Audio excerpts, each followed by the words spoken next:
What's going on, everybody? I see Spaz is already in the chat. We will get going in just a second. I want to pull up one more thing, and then we will get this thing off and running.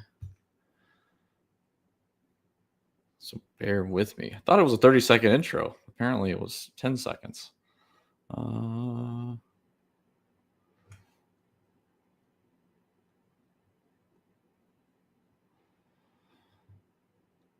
Okay.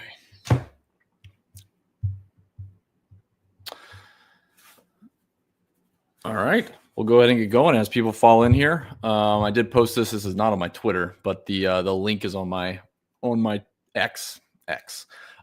So we are going to preview the Sanderson Farms Championship. We're going to walk through a few things at Fantasy Golf Bag, and then run some lineups and some sims, and to avoid any debacle with running lineups, because sometimes with some of my constraints they take several minutes. I went ahead and pre-built a handful of builds, and we can run some sims on different contest sizes. So throw the badge up there. You could use code FGB at runthesims.com for 10% off. And we're also running a promo at fantasygolfbag.com for the fall swing and the early bird special. So we have an annual or yearly.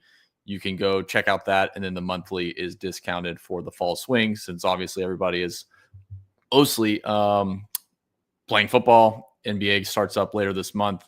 MLB is in the postseason. So go ahead and add this.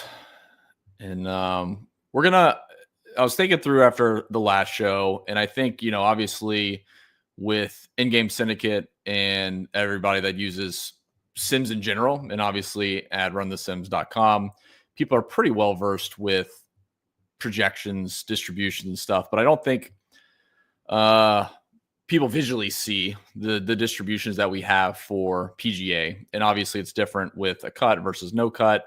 This week being a cut, I thought it'd be pretty interesting. So I've made some charts with our, not the current sims that we use, but the sims, they're mostly the same. There's been a few tweaks since then, but I used the sims that we used from earlier this season and ran some distribution. So we'll pull up some charts and we'll talk through that here in just a minute. So I think it'll be interesting to look at the distributions, as well as like what a mean projection is or means for PGA DFS specifically. And obviously there's some carryover with other sports that will certainly be useful, I think, in the context of using projections for running lineups and then simulations. And I know the Run the Sims guys are big into the distributions being such a huge factor in accurate simulation results. So all to say, I think if you hang around at least to the middle of the show, I think you'll find some value in for PGA DFS for this week specifically, long-term, and then obviously other sports. So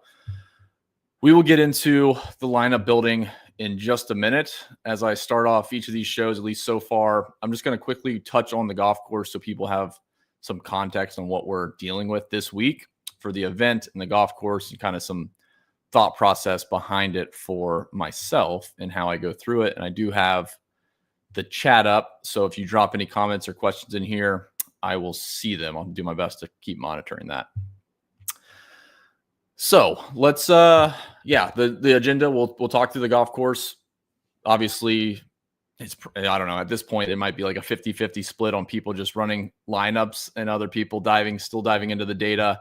I think there's value in doing both, obviously. So we'll start with the golf course. Country Club of Jackson. This is for the Sanderson Farms Championship this week. This is October 1st. We're already in the month of October for 2025. So I won't go into too much detail. I do a podcast for Fantasy Golf Bag earlier in the week. I probably should have done it on Sunday. I posted it late on Monday for this week. Just kind of highlighting the golf course and going into a little bit more detail for some of the statistics for the golf course and lead-in form, stuff like that. So there's plenty of discussion we can talk about as this fall swing kind of progresses. But I will pick out like the few things that kind of stand out most to me that I think you'll get the most benefit from, because obviously every golf course you could talk about the par being a little bit differently. Obviously that changes the distribution in birdies and bogeys. The yardage doesn't mean so much. I really like to dive in more to the distributions of certain driving holes, Obviously, approach distance distribution is pretty important. We can look at lead-in form for winners, and this one is the main one I like to look at, which is the lead-in stat correlations for the entire field for the last 5 years. So again, trying to look at PGA DFS from a perspective of what do we know now going into the event? We only know what the players have done for the last couple of weeks. Like, we can project out trends. A lot of times the trends is just going to be like this top one. You'll see total strokes gained. Like, whoever is the best, and you take Scotty Scheffler as an example, he's going to be the best in any projections, any simulations, because he has been the best in gaining strokes against the field. But there's other statistics we can look at that might lean us down a certain path for profiling the golf course and certain players. So an easy one that people have talked about forever, which I can make an argument both ways depending on the course, is like, volatile players on really golf courses that give up a lot of birdies versus more difficult golf courses like the US Open, just as a completely polarizing other end of the spectrum, where birdies definitely isn't important. Bogey avoidance is certainly more valuable.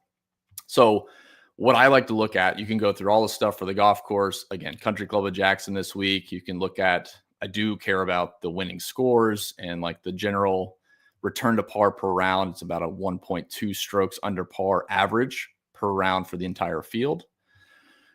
I don't dive too much into splits unless it's really, really, really noteworthy, which doesn't come up too often.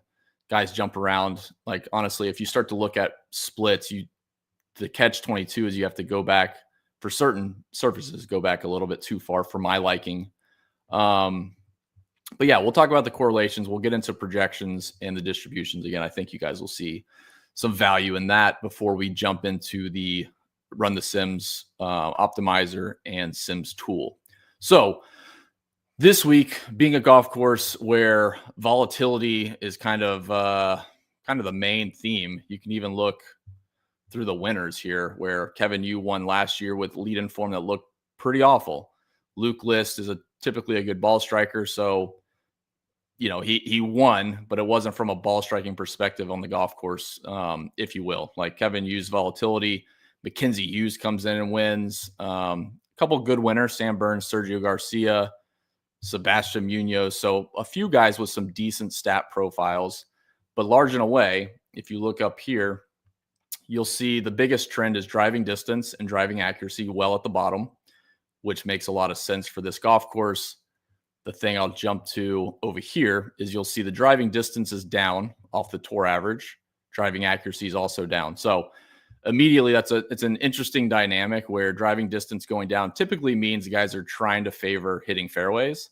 And that's not the case this week. It's just kind of the whole setup where you can't really bomb it, and hitting the fairway isn't necessarily a big concern. The rough isn't penalizing anyway. So it's just a weird dynamic. So that is why birdies are better is a really interesting stat that jumps a lot this week.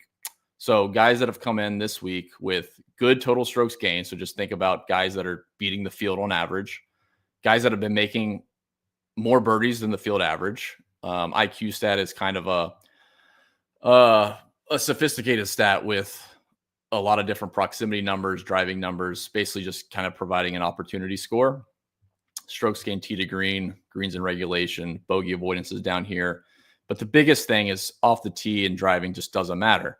We just kind of want to look at, which the projections will help us quite a bit, is just who's been playing the best over the last 4 or 5 months, who's been making the most birdies. So just think of that as like a volatility scale. Without diving into all the stuff at FGB for like the driving, because I don't care about that this week. This is the approach distance distributions. So it's mostly a wedge course. So 50 to 125 and 125 to 150. That's going to be a big chunk of their approach shots. That leads to like the birdie rate of about 20%. A couple reachable par fives. So you'll see this longer 200 plus approach number. All that's to say, when we go through the projections, you'll kind of see this, but I'm really just focused on who was playing the best leading into this. I'm not really concerned with course history so much. There's a lot of volatility in the course history itself. You can see that down here. Kevin Yu, T19 miscut win. Thorgrensson's only played here once, but they'll see finishes all over the place. T11, third, miscut for JT Poston. You'll see some winners here. Mackenzie Hughes, T35, a win, miscut, T8, a bunch of miscuts for Keith Mitchell, and a T3. So it's kind of all over the place. So my focus is really just kind of recent form in quotes, because it's basically 4 months ago, thanks to the FedEx Cup playoffs, the Ryder Cup. This is, that's pretty much it. I just want to look at this point in time, what can we look at? We can look at the last, you can go back a couple of years if you wanted to, but I'm just worried about, with all the data that we're looking at, what can we look at to help us make decisions for this week? Looking back at how people have fared at this golf course, what profile does it set up for?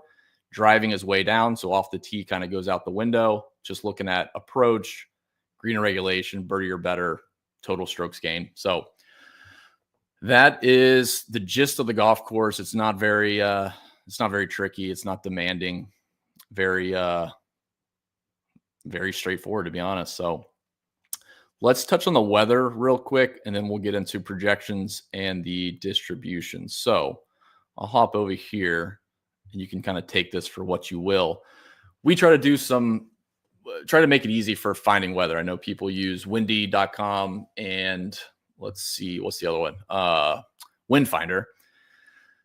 They're all great. I think when you think about the waves themselves, when guys are playing basically 3 holes an hour, 4 holes an hour, if they're lucky, it's a very broad range of wind that they can see. So just trying to bucket into AM and PM.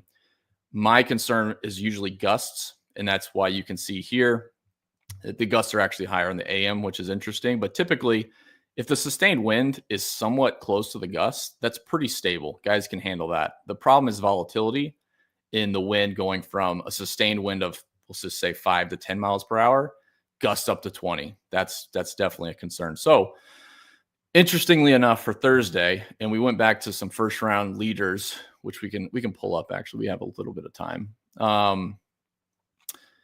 PM has kind of been the favorable side, and we'll see that on Friday as well. PM is a little bit better. You'll see this is a good example, actually. So sustained wind on Friday. Again, this is for the golf course. Everything's pinned to the coordinates of the golf course. Sustained wind, we'll just call that 10 miles per hour, gust up to 23. So that's a big range for volatility. If you look at the sustained wind in the PM, it's slightly higher, but gusts come down to 13 as a max. So again, PM is somewhat favorable versus the AM in both Thursday and Friday. So again, take that for what it's worth. I don't tend to jam in certain waves, but I might for showdown just hammer the PM. And certainly for certain lineups, I'll probably hand build a few with like a 4-2 split, favoring the PM AM. I'm just kind of show you guys this really quick before we get into the sim. So probably be helpful if this was highlighted in AM and PM, but you can kind of go down the line here and look at all the PM guys for first round leaders. There's a mix of AM in here, but it's probably like a 70-30 split of PM versus AM. So it might just be something in Mississippi that they're favoring the PM side, calming down the wind, and you'll see some better scores possibly from just the PM as a whole. So we can jump through some players if we come back to it, but we can dive over here. And again, if you guys have any questions, I am happy to walk through it. There you go, Spaz. Windy is the way. I know a lot of guys like windy. We've had a few people in our chat talk through like the different models, and some people are very sophisticated with the models, some being good, some being bad. And like Windfinder is just an aggregate. And sometimes, as you know, I heard this argument with NFL projections quite a bit. Like the aggregate is probably pretty safe, but maybe you miss a backup running back getting a little bit more runway in certain projections than others. If you just get the aggregate, everyone just kind of lands somewhat close to the same mean projection. So I can see both sides of windy with all the different models. I think there's certain people that will certainly say some models are probably better than others. So this is the weather we had. I can't remember what API we use. I'll have to think about it. I can't remember. It's pretty popular. It's not Windfinder. It's not Windy. I can't remember. I'm sure they aggregate to a certain extent, which is also back to my point of just kind of breaking it up between AM, PM with three-hour blocks instead of like hour by hour. It can get a little bit messy. So projections are already in here. Ownership is in here as well. You can see we have a few discrepancies in price versus what our projections have. So like Davis Thompson at 9,700 is our highest projected slightly. Akshay Bhatia is next at 84.3. And then Minwoo Lee, it's pretty close in the 9Ks as far as like the salary goes and what the projections have. So you can see that kind of aligns. And you'll see, I think when we run the sims, it's going to be trying to force in two of these studs just because their mean projection is quite a bit higher as you go down into this mid-range. So let's talk about projections. Let me pull up a couple charts. Let me see the best way I can share everything.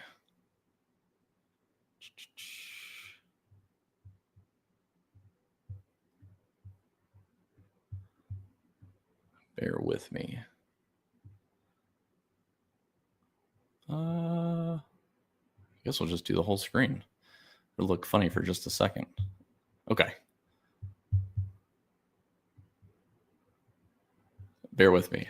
It's gonna look real weird until I flip back to the other screen. Oh yeah.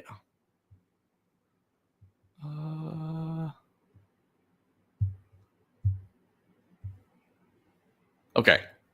Still looks awful because it keeps going inverted. So I ran some sims earlier to get some distribution. So hopefully you guys can see this. I got it on one monitor, so I think this will pop up. This is the overall distributions right here. So as you know, with PGA, it's with a cut, it's bimodal. So even for Scheffler with a made cut of, I don't know what he's at, 93% or 90%, depending on the field. There's obviously a 10% chance, we'll just say, for Scotty to miss the cut. He ends up in this range right here. So like, even though his mean projection could be 100 points, he still finishes at 25 points 10% of the time. It hasn't happened in, I don't know, 5 years, it seems like. But this is a typical distribution for a field for all the players. This is just a standard PGA DFS with a cut. It's a big chunk of guys, basically half the field are going to miss the cut. They're going to fall into this band right here. The rest are going to fall into this band where, the winners are potentially up towards 150 points, 140 points. Most will fall that make the cut will fall in the 75 point bucket. We'll call it 60 to 80 or 60 to 90, we'll say. But you can see, even with this is a good illustration where what are we looking for? We're looking for upside. So obviously, if we count when we look at the mean projection, we're counting the guys' outcomes where they miss the cut and make the cut. And you'll see how this skews towards this, like the lower side of those who make the cut and play halfway decent. So that's out of all these, everybody in the field, the mean projection's 56. You'll see a bunch finish, right in here, 25 points, a good spread here from 60 to 90 points. Let's look at players. So this one's even better. So this shows a slight shift in the median, which is arguably better to use for PGA DFS with the bimodal distributions. The same chart just shows you an extra median line. And then this, try to make it bigger.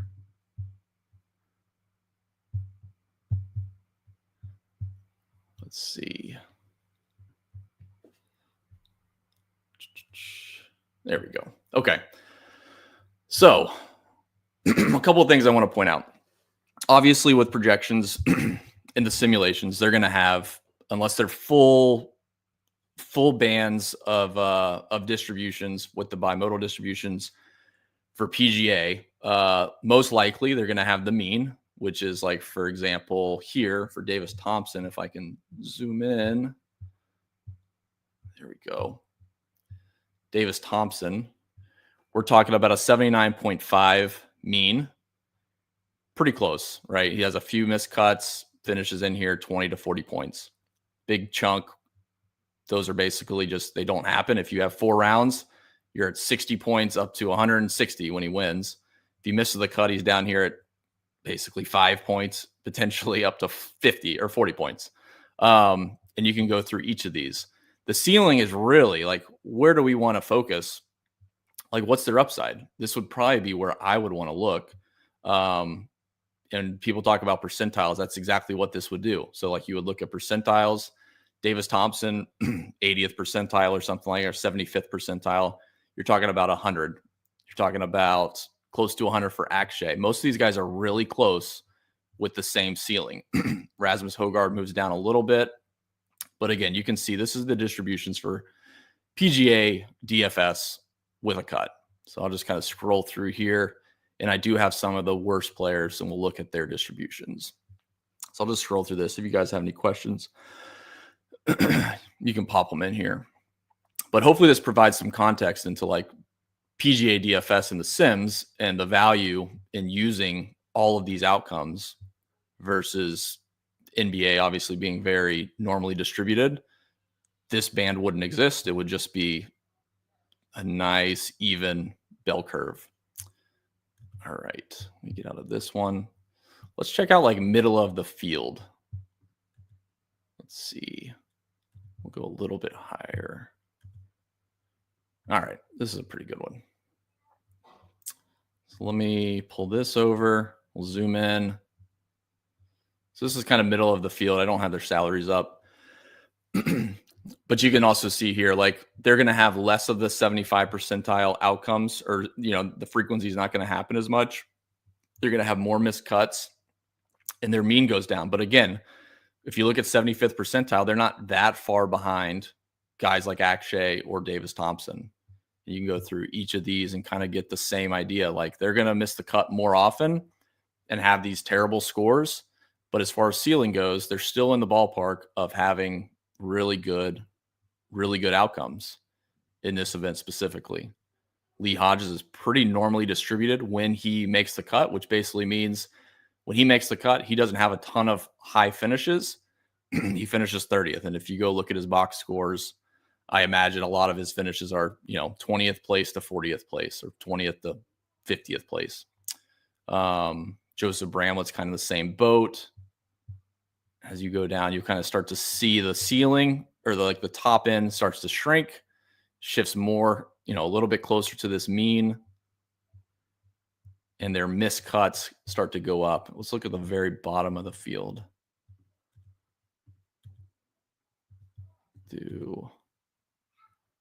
I'd like to do it with a few people that I actually care about. Probably not great. You can kind of see the idea here, though. These guys are going to miss the cut quite a bit. Their distributions are as high for missing the cut frequency-wise as, Akshay was on the winning side or upside side. I'll pull up this one, and then we'll get into some lineups.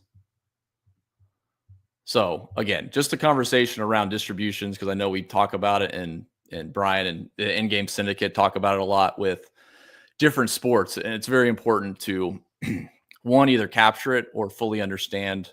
There's ways to hack it. Like I said, just 75th percentile, you start to skew this mean towards like their actual ceiling and upside, but there's different ways to go about it. So when you talk about a mean of 60 versus a mean of 50, the upside is actually quite different.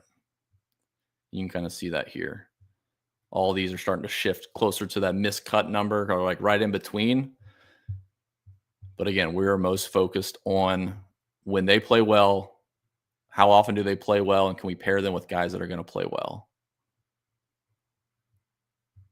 So you can see here, like these, like who's this? Hayden Buckley, which I'm sure everybody has played at decent clips over the course of the last few seasons. His ceiling is really not that high. You're talking about, making the cut 50% of the time or a little bit less. And I don't know, you're talking 100 points as a ceiling when most of the top players are closer to 150 140, 150 with similar frequencies. So hopefully that helps a little bit. Let's see. Get this off while I read these. Taylor Moore distro looks about right. Well, let me go find it. Where was he at? Was he at the bottom or was he in the middle? Go find him. Taylor Moore.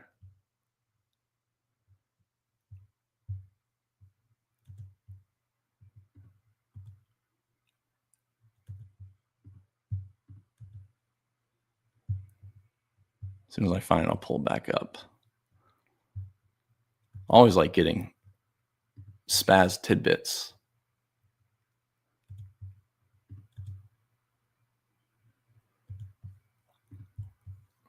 What's his actual salary? Taylor Moore, 75. So he's probably right in the middle.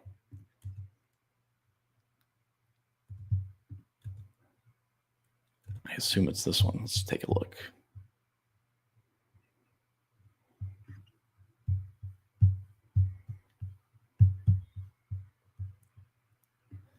If not, we'll move on. Otherwise, I'll be going through 100 golfers. Negative. Missed them. But yeah. But again, just trying to illustrate, when we talk about a mean, besides Scotty, whose mean is very close to like literally his 80th percentile because he wins so often. I mean, he's at a 20% win rate or 30% win rate, odds implied at least. So when you talk about these projections, look how far down they are, close to the bottom end of the made cut, just because there's just so many missed cuts that are going to happen. So either way, I thought that was interesting. You'll see that in other sports. MLB is just like a bunch of zero, like for hitters, a bunch of zeros. Like it'd be basically this band at 0 and then going down to 30 points or something. So golf's a little bit unique with this. I think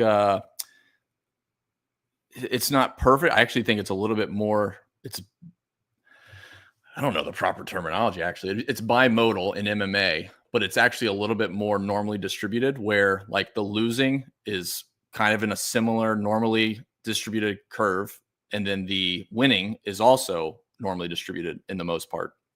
So golf is just very weird, especially with the mean projection when you throw up. I'll go back to Batia. Do I have? Yeah. So again, look at the mean. That's what everything is in the projections. You'll look at, the top guys around 80, and it's going to incorporate a bunch of missed cuts, even for the top guys in the field. Really, your focus is probably right in this range. If I could draw a line, there we go, somewhere in here. That's probably the percentile you would probably want to use. So maybe something we can kick around with adding that before the sims include those. So let's dive into some builds. All right. Runthesims.com, and let me share the screen so it doesn't look so bad, and then we can get right into it.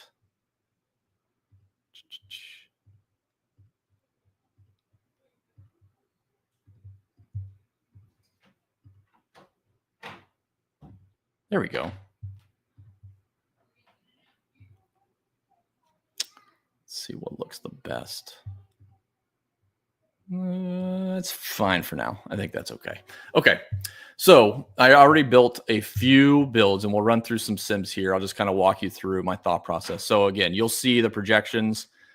Davis Thompson, actually Batia right here around 84 points going on down. So again, mean projection, it's including the miscuts. It's including their top outcomes on down the board. And as you get further down, this is probably just close to their miscut number. So what I did for builds this week, I did a couple different things. Build one, I ran, 3,000 or 4,000 lineups. Uniques, I did at 3. Max exposure, I think I did around 50% just to kind of get a little bit looser pool. Randomness was at 60, again, just to get a looser pool. And it was also at 48 to 50. So the first build we'll look at here in just a second was it built 2740, whatever I slid it to, and we'll run a sim, probably do the large field because I kept it as loose as I could. Build 2, I went down, or I kept it the same for lineups, 3,000. I went down in uniques to 2. Max exposure, I think I went down to 40%. Salary range, I think I kept it the same. Randomness, I dropped a little bit to like 50%. So kind of in the middle. And then the last one, I kept the uniques the same. Max exposure went down further, so a little bit more of a spread, but I also reduced the randomness so I could get a little bit truer. The lineups were a little bit more truer to the projections that we had. So we'll probably do a large field sim and then like 2 mid, and we can see how we go from there. So this was the initial. You can see here I had it at min max of 60. This is the ownership that we had loaded in. The exposures for all these, you can see it's pretty spread out, which is what I want to see. And then hopefully the sims do all the work. So actually Batia was slightly over what the ownership's at. I think JT Poston may have been over slightly. I don't know where he's at in this. Yeah, so JT Poston was 18% versus a 10% projected ownership. And then there was one more.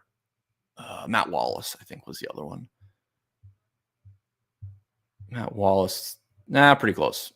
Some of the other ones, he was a little bit higher. So 13% versus 14%. Again, the idea here was just most likely, because ownership is pretty aligned with basically value. So salary and projection. This idea was basically to try to get as close to the expected ownership for the contest. So let's run a large field sim and see what this shakes out. And I'll hop back over here. If you guys have any questions.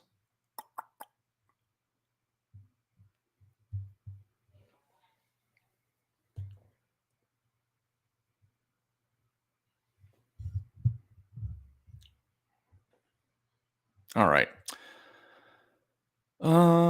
So these are the lineups. Let's see.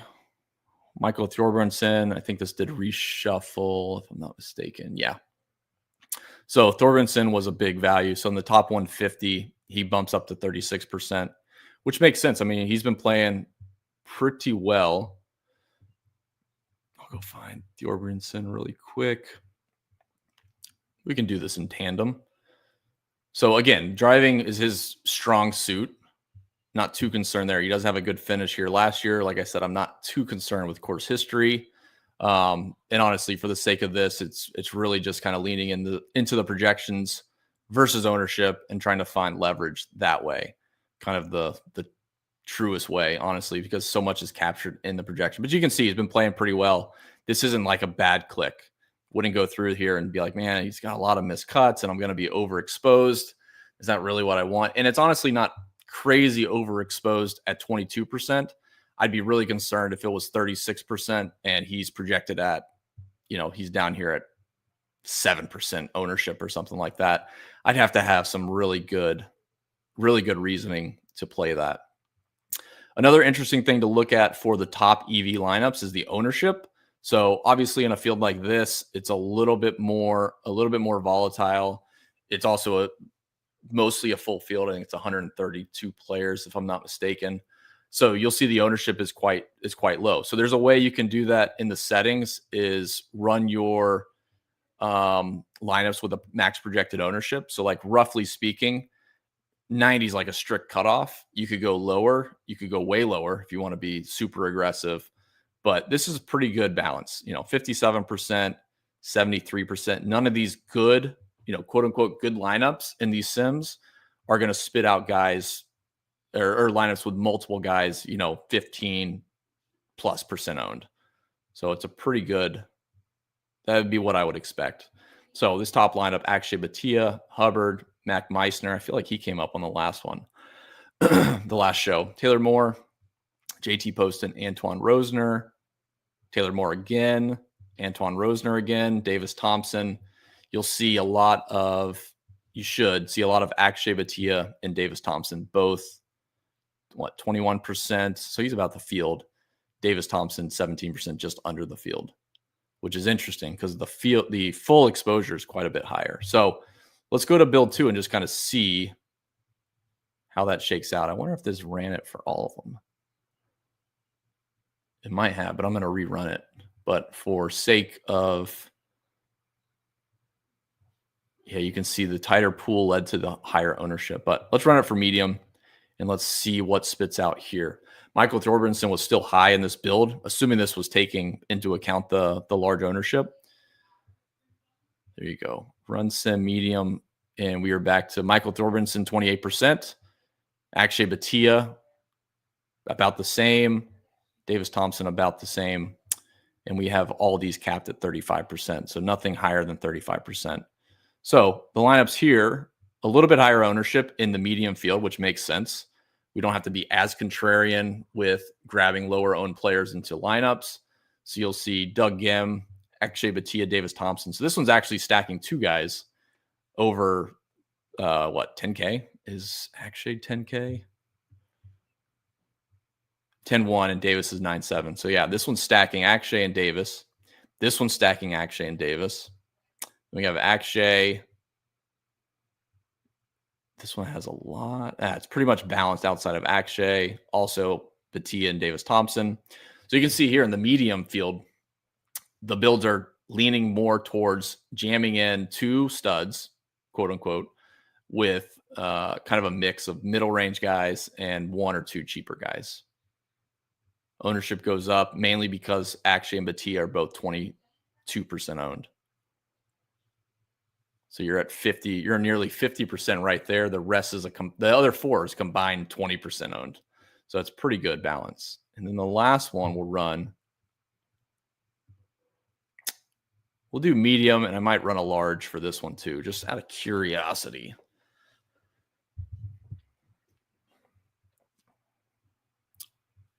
Oh yeah. So Minwoo Lee gets a big bump in this build. This one was the lowest with randomness, the lowest with max exposure, low uniques, basically just a little bit more condensed towards the projection. So this one's pretty mixed. Honestly, this was the highest EV. Akshay, Doug Gim, Minwoo Lee, Taylor Moore again, Patrick Rogers. I will say Patrick Rogers was popping in some of my stuff too, which is always uncomfortable. But I'd be curious what his distributions look like. He's very volatile with the upside being there. Plenty of miscuts, though. So kind of know what you're buying into there. Let's see.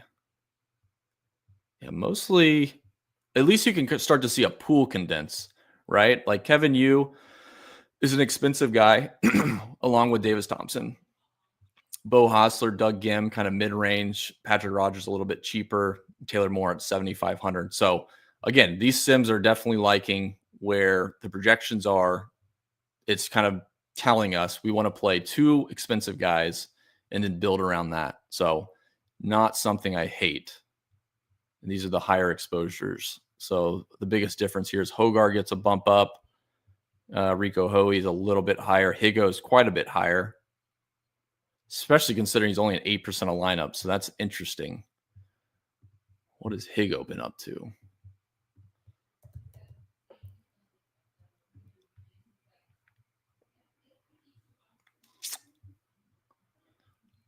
Yeah, interesting. So like the Pro Core he played back on September 11th, T7, played really good. Again, off the tee doesn't matter so much this week. That's kind of his strength. And this is in Spectrum. We can go look at strokes gained. Off the tee, approach was pretty good. Putting was really good, which you kind of need this week. And then his history here has been decent. So Sanderson Farms, 3rd place, 16th place, miscut. So you can see the volatility in this course alone. And this does show the points, so it gives you an idea. Like a 3rd place finish, he scored 106 points. 16th place finish, 82 points. And we're talking about a mean projection for him. Where's Higo at? 69.5. So go find his distribution.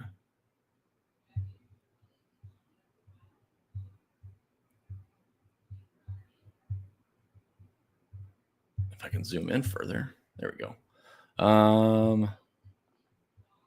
Yeah, without me switching monitors and stuff like that. It's basically on the tail end of his made cut distribution. So most of his outcomes when he makes the cut is going to be right around 80 to 90 points, which is basically what he did in 2023, finishing 16th. That's kind of like his mean outcome when he makes the cut. So he has upside, which is good to see. All right, let's do it for curious. Let's just run it for a large field.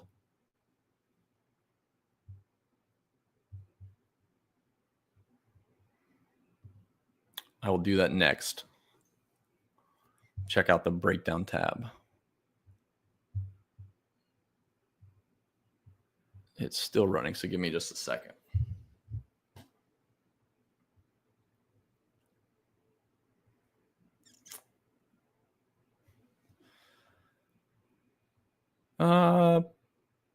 About the same. And a little bit's restrictive to the pool that I built. Like it's only going to pick out the best lineups out of that pool anyway. So like if it's going to keep leaning into Thorbjornsen, kind of makes sense. So for the breakdown tab, this is just showing percentiles for the scores. So I think this is a breakdown of the sims and showing out of the pool. I think of the 150 might be all lineups actually. Yeah, it's probably all lineups. So the min is 416, 90th percentile is 443. The highest is 451. So somewhere in here, a 451 showed up, but 90 percentile is 443. So anything in this 440 range is pretty good. I wouldn't be scared of obviously going into like 435, assuming the EV looks pretty good. So this has the highest. This pool ended up having the highest EV of the three. And again, it was just a little less loose, a little more focused on using the projections as is. And there's fewer unique. So like we could do one. Let's just see. It might take a second. So let me bump this down to 2000. Do 35% as well. Actually, we don't need that because it'll be a bunch of uniques. So let's just try to build around a core. So 4 uniques, max exposure 60. Randomness. Let's just bump it down a little bit. Let's see what that does.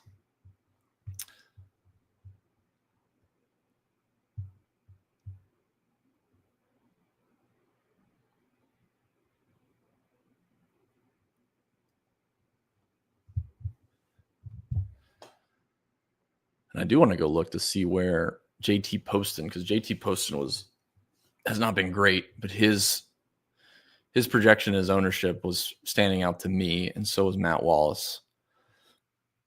So I'm curious where they're spitting that out at. So this will take a couple minutes or 2 minutes.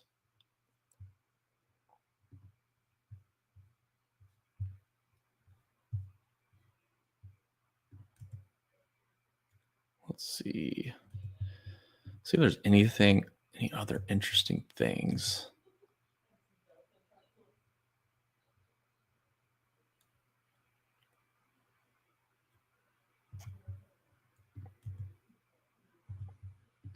Yeah, here's a little bit. I'll share this actually. So while that's running, not to fill dead air, let's do this.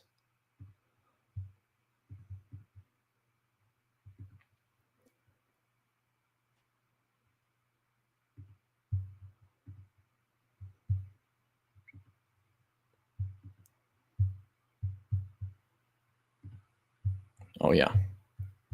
All right. So this was only out of 2,000 sims. So this is not going to be a huge sample as far as outcomes, but this does give you a broader base to look at like the details. So again, Akshay Davis, Rasmus Højgaard, you can see here where the mean falls right around 80 points for each of these guys. Pretty close. And then you can see like the big bands up towards 140. Like that's when they win. And these guys all have decent, I think they're 20 to 1 or so to win. So the implied odds is decent for them to win or finish in the top 10, which is all of these up here. So like these bands are relatively high considering their missed cuts are down here. So I don't know what the frequency is, roughly speaking, 8, 24, 40-ish, we'll say. And then we got probably their missed cut bands is everything in here.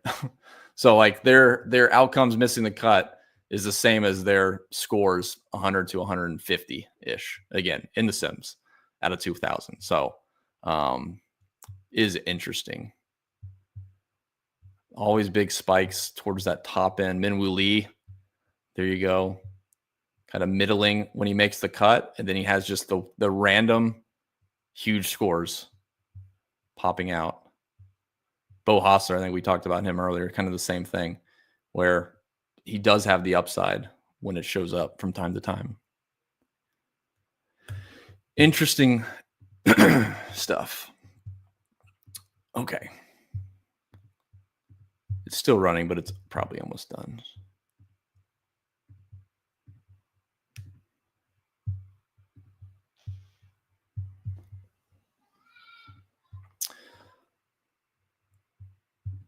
But while that's running, hopefully that was an interesting discussion. Trying to think of some other ways to pull data. I think some other things we'll do is looking at the actual weather impacts. I've heard Nerdy and Brian talking about that when talking about correlation, since there's obviously no correlation in golf really, and correlation between golfers, at least, like where if Xander won an event, that doesn't tell you anything about what Minwoo Lee did in that event. There's really no correlation. Now, in theory, I think in practice a little bit. I'd have to find some data to support it, but I think there's probably correlation. I've heard people talk about it before with profiles of golfers. You think about like Bethpage Black. It wouldn't show up in the projections, but it would show up if you were hand building, where if you want to go lean into a certain profile for certain lineups, think about bombers, you play a bombers angle.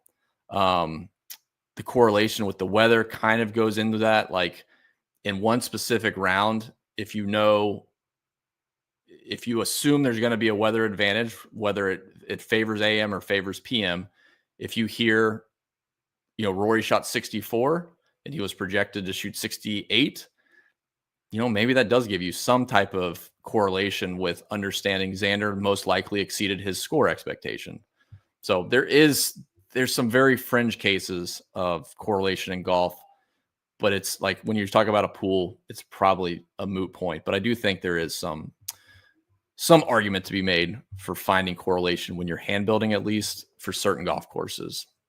And then the wave stuff, like I said, I think there is some stuff we can dig into for understanding like the full impact. And when you think about the distributions, which I don't know. Yeah, this doesn't have the standard deviation, but when you look at standard deviations just as a whole, and obviously you guys understand it's bimodal, but I mean, we're talking about like 30 points. So any weather advantage could well be within just the standard deviation of a single round. So that's the tricky part. Was his score worse because of the weather, or was it worse just because he was worse that day? That's the fun stuff. The control group is difficult. So this one ran pretty wide open. All the exposures are basically Kevin Yu 21%, Minwoo Lee 21%. So this is all in the pool. I ran a large field sim. Just trying to look briefly. It's pretty spread out, which is what I wanted. Did that run? I think it did, yeah. So Luke Clanton actually comes up. Thorgrensen comes down slightly. Again, his overall exposure was a little bit less. Luke Clanton, I think it was less. Let's go double check. Well, let me search. Not the players. Who are we talking about? Clanton? Where's Clanton at?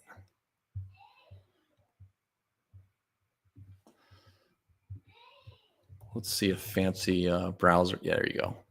Yeah, see, like even in this build, got no Clanton out of all those lineups. Interesting. Top 150, 3%. Then we come over here. He ended up in 11%, so we got a little bit more in the pool. and he actually popped. So I am curious now, where was Clanton? 1%, and he was at 11%. So he's definitely high. So that might be, I haven't been playing a lot of Clanton, 3% and at 12%. So yeah, so the Sims actually do like Clanton quite a bit. Interestingly enough, for whatever reason, probably because of the uniques and his projection, 8,600 at 63.7. Where does that fall in that group? Yeah, that's why. So I have definitely talked about this in the past where optimizers, it's very easy to miss a player like Luke Clanton. So like just by me kind of hacking this a little bit with the uniques up, which provides more volatility in the builds. I'm blanking on the right terminology, but basically Luke Clanton's projection down here is so much worse. And I say that kind of tongue in cheek, 63.7 when you have guys below him that are projected 4, 5, 6, 9 points higher than him.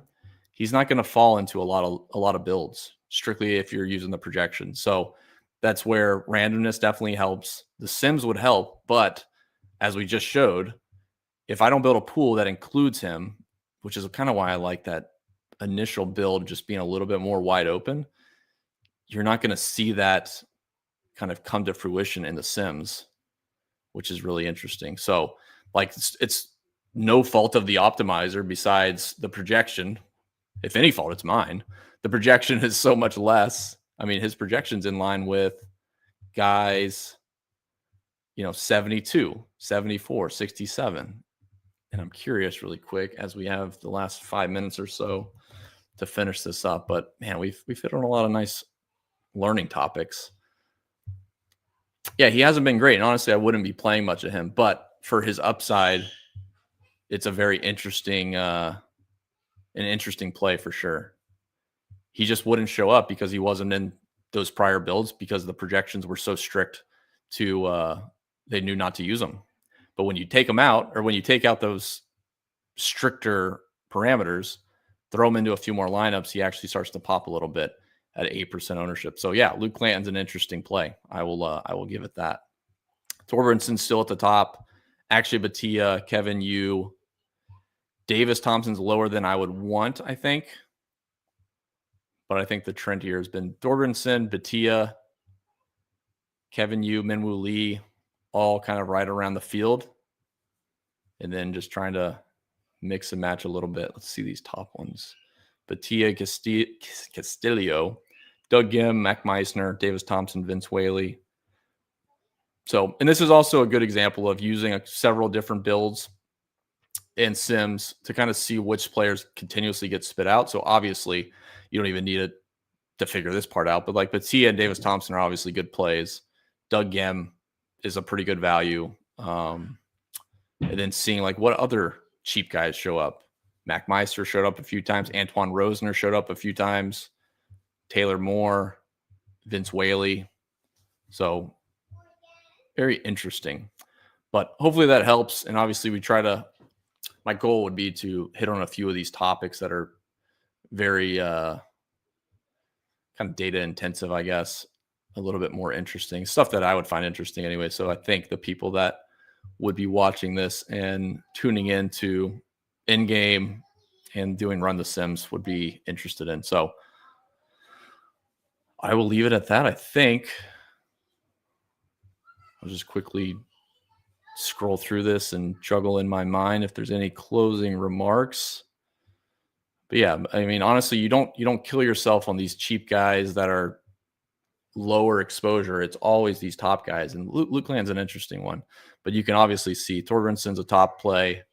Batia's a top play. Kevin Yu, Minwoo Lee, playing a handful of these projected top price guys and then building around it. And honestly, you're going to get a decent spread of them because their projections are moderately close. But you will see, like that's a perfect example with Clanton. And as you go down, you'll see that throughout, even cheap guys. You'll see one random guy that's so much lower, and maybe you want to include him. And it's hard to get the optimizer to jam them in unless you throw a min on there, which you can do. or just loosen up the parameters and see if you can get them into a few more lineups. So